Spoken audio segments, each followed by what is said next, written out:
Chapter 2 components of food class 6। तो हमने chapter 1 में क्या पढ़ा था।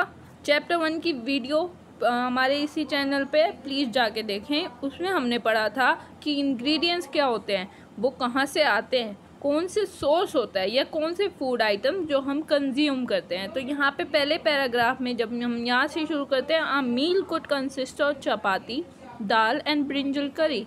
हम 3 मील लेते हैं एग्जैक्टली, ब्रेकफास्ट, लंच और डिनर, राइट। इन 3 मील में जो भी हम खाते हैं वो ज़रूरी नहीं है सेम हो कि हमने सुबह भी चपाती कंज्यूम की, सेकंड मील में भी चपाती कंज्यूम की और थर्ड मील में भी। ज़रूरी नहीं है, ऐसा हो सकता है लेकिन ज़रूरी नहीं है। तो इसमें ये सब चीज़ें लिखी हुई हैं कि ज़रूरी नहीं है कि मील सेम हो। एक्टिविटी 1 क्या कहती है हमारी यहाँ पे, our meals usually have at least 1 item made up of a kind of grain. हमारी एक मील में एक ऐसी आइटम ज़रूर होगी जो ग्रेन से बनी होगी। दूसरी आइटम ये होगी दाल वगैरह, वेजिटेबल वगैरह। तीसरी आइटम होगी हमारी कर्ड, बटर मिल्क और पिकल्स, ये सब। तो ज़रूरी नहीं होता कि हम अलग अलग आइटम्स हर बारी खा सकें। कभी कभार होता है हम ट्रैवल कर रहे हैं तो जो भी हमारे पास पॉसिबल होता है, जो भी शॉप हमें मिल जाती है उससे हम फूड लेते हैं। वो ज़रूरी नहीं होता कि जो तुमने कल खाया वही आज खाया या फिर वही तुम रोज़ ही खा रहे हो, ज़रूरी नहीं होता, डिफरेंट होता है हर चीज़। तो टेबल 2.1 में क्या बता रखा है यहाँ पे कि पंजाब, जब हमारे आगे कोई बोलता है पंजाब का फूड कितना डिलीशियस है, तो यहाँ पे क्या होता है, यहाँ पे हमें याद आता है राजमा, सरसों का साग, कर्ड या घी। ऐसे ही और सिटीज़ का भी होता है, और सिटीज़ का भी हमें यहाँ पे दे रखा है। आंध्र प्रदेश का दे रखा है राइस वगैरह, तूर दाल।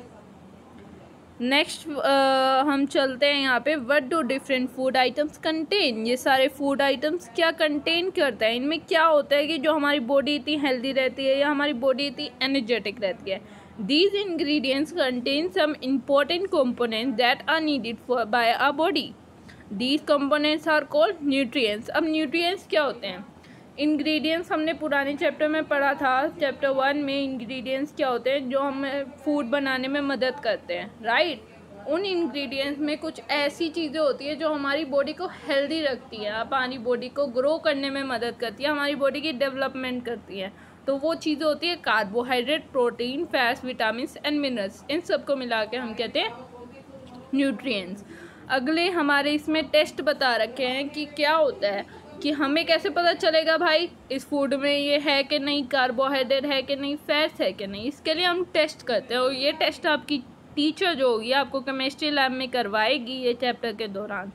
तो यहाँ पे हम पहले टेस्ट करेंगे कार्बोहाइड्रेट के लिए। कार्बोहाइड्रेट के लिए क्या करना है हमें, कार्बोहाइड्रेट जो होता है ना वो बड़ा कॉम्प्लेक्स होता है, बॉडी उसको ना डाइजेस्ट नहीं कर पाती। जब उसे डाइजेस्ट करना होता है कार्बोहाइड्रेट को, तो वो उसे 2 में डिवाइड कर देती है, स्टार्च और शुगर। जो स्टार्च और शुगर होते हैं वो सिंपल फॉर्म में होते हैं, वो इजीली डाइजेस्ट हो जाते हैं, इसलिए कार्बोहाइड्रेट्स को कन्वर्ट कर दिया जाता है। तो टेस्ट फॉर स्टार्च का टेस्ट करते हैं। तो यहाँ पे हम कोई भी फूड आइटम से ले रखे हैं, इन्होंने यहाँ पे रॉ मटेरियल ले रखा है। रॉ मटेरियल मतलब कच्चा आलू, या रॉ मटेरियल ऑफ पोटैटो मतलब कच्चा आलू ले रखा है इन्होंने यहाँ पे। उस कच्चे आलू पे इन्होंने 2-3 drop dilute iodine solution. Dilute iodine solution का मतलब है आयोडीन सॉल्यूशन जिसमें पानी मिक्स कर रखा है, वो प्योर नहीं है, पानी मिक्स है उसमें। तो जब हम वो रॉ मटेरियल रॉ पोटैटो पे डालते हैं, जब रॉ पोटैटो अगर उसका कलर ब्लू ब्लैक बन जाता है, इसका मतलब उसमें स्टार्च है। और अगर ऐसा नहीं होता तो वो स्टार्च कंटेन नहीं करता। उसके बाद हम अगले टेस्ट पे पहुँचते हैं, जब टेस्ट फॉर प्रोटीन करना होता है। प्रोटीन भी हमारा न्यूट्रिएंट है। प्रोटीन जब हमें टेस्ट करना होता है कौन सा, मतलब फूड पे हम क्या यूज़ करें जिससे हमें पता चले उसमें प्रोटीन है। तो पहले हमें फूड आइटम जो होता है उसे क्रश करना होता है, या फिर उसका पेस्ट बना लेते हैं, पाउडर बना लेते हैं। अगर वो फूड आइटम सॉलिड है तो हमें उसमें 10 ड्रॉप मतलब 10 ड्रॉप्स ऑफ वाटर डालना है, उसे शेक करना है टेस्ट ट्यूब में। ये होती है हमारी टेस्ट ट्यूब, जो इस लड़के ने हाथ में पकड़ रखी है, इसे हम टेस्ट ट्यूब कहते हैं। और इसमें हमें डालना है फूड आइटम में 10 drops of water. 10 drops of water के बाद हमें यहाँ पे 2 drops of solution of copper sulphate डालना है और उसके बाद कॉस्टिक सोडा का 10 ड्रॉप डालने हैं।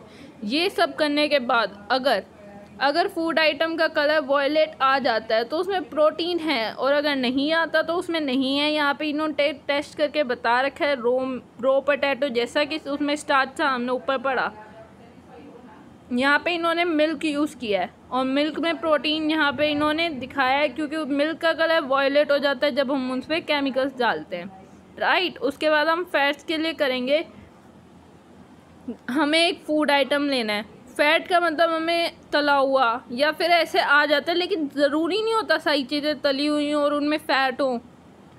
तो हमें क्या करना है, वो जो फूड आइटम हम ले रहे हैं रॉ मटेरियल में भी फ़ैट होता है, ज़रूरी नहीं होता अगर हम उसे ऑयल में डालेंगे तो उसमें फ़ैट होगा। रॉ आइटम में भी फ़ैट होता है। तो हम कोई भी फूड आइटम लेंगे, उसे पेपर के ऊपर रखेंगे और उसे क्रश कर देंगे पेपर के साथ। अगर पेपर पे ऑयली पैच आ रहे हैं या ऑयल दिख रहा है पेपर पे, इसका मतलब है उसमें फ़ैट है, और अगर नहीं दिख रहा तो नहीं है ऑफ कोर्स। तो यहाँ पे इन्होंने टेस्ट कर रखा है फ़ैट के लिए ग्राउंड नट का। अगले पैराग्राफ पे हम चलते हैं। We tested food item for 3 nutrients. हमने 3 न्यूट्रिएंट्स के लिए टेस्ट किया हर फूड आइटम को, कार्बोहाइड्रेट, प्रोटीन एंड फैट्स के लिए। कार्बोहाइड्रेट में दोबारा रिपीट कर देती हूँ मैं। कार्बोहाइड्रेट में क्या था, अगर ब्लू ब्लैक कलर आ जाए, स्टार्च के लिए ब्लू ब्लैक कलर आ जाए तो कार्बोहाइड्रेट है। प्रोटीन में क्या था, वॉयलेट कलर। और फैट्स में क्या था, ऑयली पैच जब पेपर पे आ जाए, पेपर पे दिखने लगे कि इसमें ऑयल है। नेक्स्ट अप हम चलते हैं, there are also other nutrients like vitamins और मिनरल्स और विटामिन्स भी होते हैं that are present in different food items. Why do we need all these nutrients? हमें ये सारे न्यूट्रिएंट्स चाहिए क्यों होते हैं, हमारी बॉडी को चाहिए क्यों होते हैं। देन वी हैव अगला पैराग्राफ यहाँ पे है, what do various nutrients do for our body. ये सारे न्यूट्रिएंट्स हमारी बॉडी को क्या करते हैं।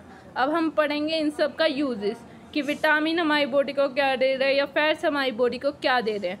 कार्बोहाइड्रेट्स के लिए यहाँ पे लिखा हुआ है, वो मेनली प्रोवाइड करते हैं एनर्जी। जो कार्बोहाइड्रेट होते हैं वो एनर्जी देते हैं, और फैट्स भी एनर्जी देते हैं, यहाँ पे लिखा हुआ है। लेकिन fats give much more energy as compare to same amount of carbohydrate. अब हमने उतने ही अमाउंट में फ़ैट ले लिया और उतने अमाउंट में कार्बोहाइड्रेट की चीज़ ले ली और दोनों कंज्यूम कर ली, लेकिन फ़ैट वाला ज़्यादा हमें एनर्जी देता है कार्बोहाइड्रेट से। Food containing fats and carbohydrates are also called energy giving food. कौन से फूड को एनर्जी गिविंग कहा जाता है, जिस फूड में कार्बोहाइड्रेट और फैट होते हैं। Protein are needed for the growth and repair of the body. Protein growth के लिए चाहिए होता है, या ग्रोथ के लिए या फिर रिपेयरेंस के लिए। रिपेयर मतलब जब हमें चोट लग जाती है तो हम वीक हो जाते हैं, उन सब चीज़ों के लिए हमें प्रोटीन चाहिए होता है। यहाँ पे देखो, यहाँ पे सोर्स दिए हुए हैं। सोर्स हमने पिछले चैप्टर में पढ़ा था। यहाँ पे कार्बोहाइड्रेट्स के सोर्स दे रखे हैं, मतलब शुगर केन में होता है कार्बोहाइड्रेट, हमारा स्वीट पोटैटो में होता है, वीट में होता है, राइस में होता है। यहाँ पे फैट्स के भी एग्जांपल दे रखे हैं, राइट। उसके बाद हम चलते हैं, प्रोटीन के भी एग्जांपल एग, मिल्क। और प्रोटीन को बॉडी बिल्डिंग फूड कहा जाता है। Vitamins help in protecting a body against the disease.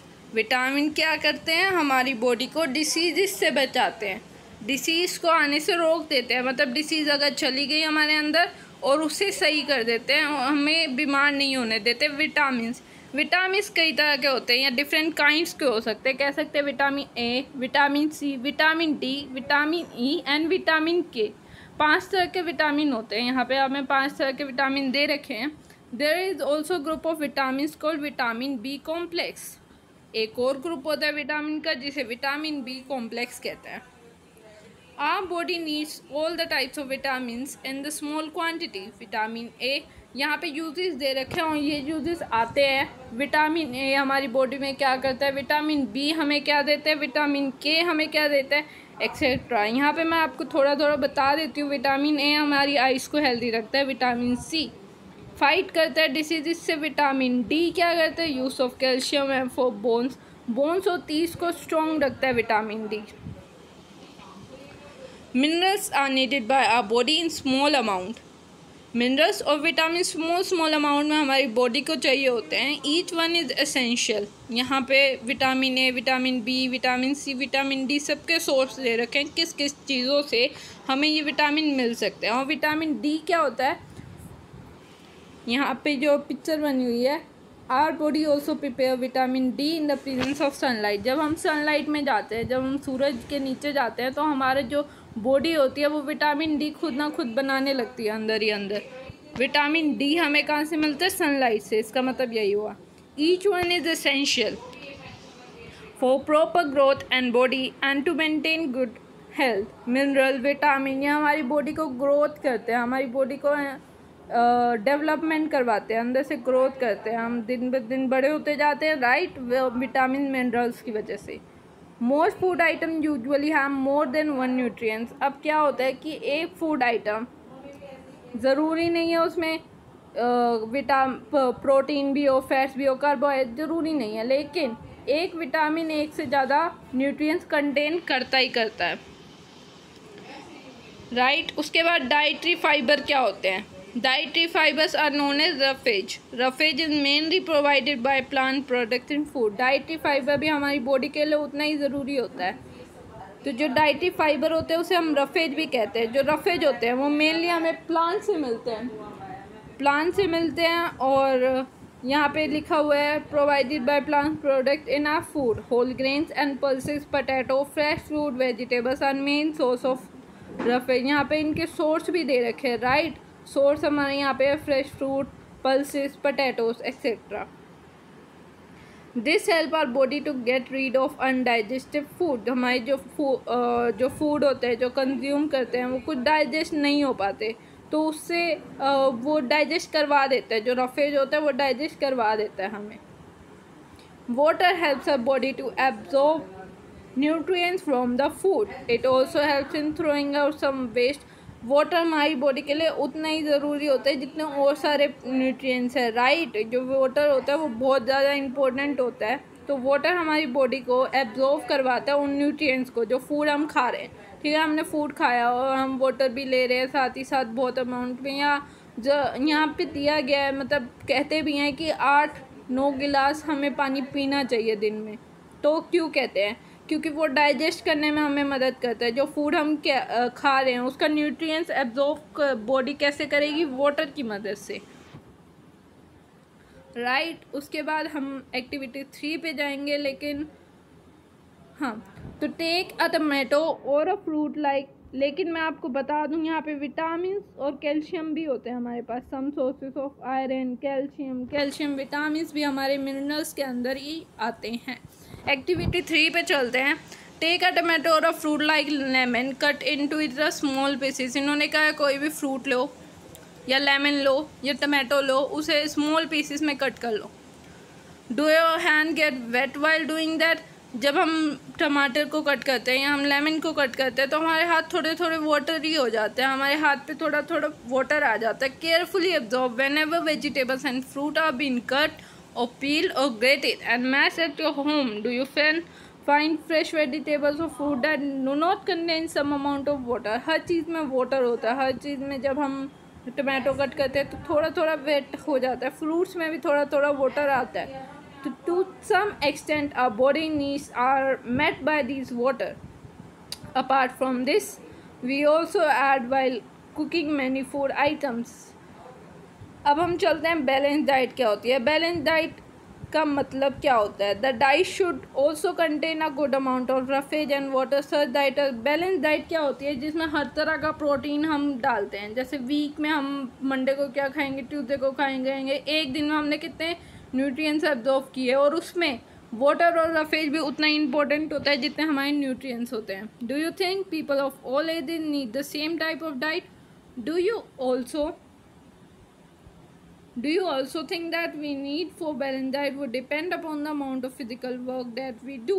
मतलब इसमें क्या मतलब है? ये कह रहे हैं कि क्या फिजिकल वर्क डिपेंड करता है कि हमारी बैलेंस डाइट कैसी होगी, कितना हम काम कर रहे हैं, क्या वो डिपेंड होता है हमारी कि हमारी डाइट कैसी होगी उस वक्त की। Prepare a whatever you eat in the period of week. Check whether all the nutrients are measured. एक चार्ट बनाओ जिसमें आप वीक में क्या क्या मील हम ले रहे हैं, मंडे को क्या ले रहे हैं, ट्यूसडे को क्या ले रहे हैं, उस चार्ट के मुताबिक देखो कि आप कितना न्यूट्रिएंट्स एब्जॉर्ब कर रहे हो एक दिन में, राइट। उसमें हर चीज़ होनी चाहिए, हर चीज़ में वाटर भी होना चाहिए, रफेज भी होने चाहिए, पोटैटो भी होने चाहिए, हर तरह की वेजिटेबल, हर तरह का फूड। नेक्स्ट हम आते हैं ओबेसिटी क्या होती है। ओबेसिटी मतलब जब हम ज़्यादा फूड कंज्यूम कर लेते हैं, ज़्यादा फैट रिच फूड, मतलब क्या होता है कि हर चीज़ ज़्यादा अमाउंट में लेते हैं तो वो गड़बड़ करती है। स्मॉल अमाउंट में इसलिए लिखा हुआ है, बुक में भी लिखा हुआ है कि स्मॉल अमाउंट में हमें ये न्यूट्रिएंट्स चाहिए होते हैं। तो ये जो है फैट रिच फूड से हमें ये प्रॉब्लम हो जाती है जिससे कहते हैं obesity, right.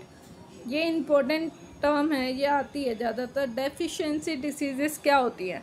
A person may be getting enough food to eat, but sometimes the food may not contain a particular nutrients. If this continues over a long period of time, the person may suffer from deficiency. Deficiency क्या होती है, किसी चीज़ की कमी, किसी nutrient की कमी।